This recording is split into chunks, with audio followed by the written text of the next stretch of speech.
I want to talk about a polyp that I had for around 20 years. The polyp in my left nostril, and also my nose was running a lot.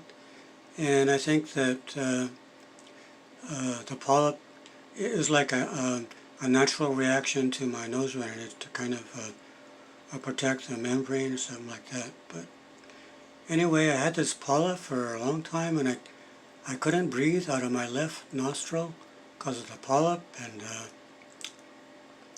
and when I slept, when I laid down, I couldn't breathe out of both nostrils. I guess the polyp was covering both nostrils when I laid down, and this I wanted to try and get that taken care of someday. But I talked to some doctors about it, and sometimes some doctors said they prescribed a spray to spray it to make it shrink.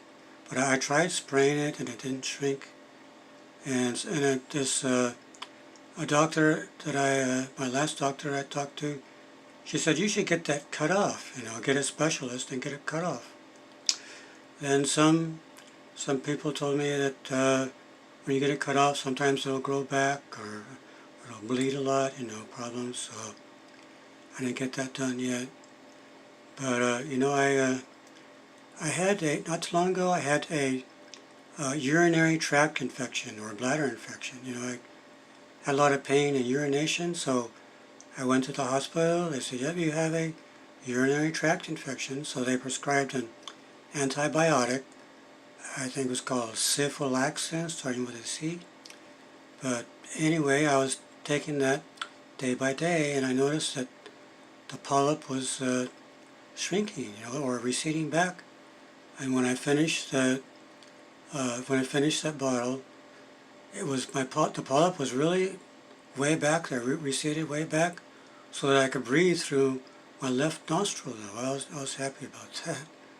So I don't know. I must have had an infection, like sinus infection, or I don't know.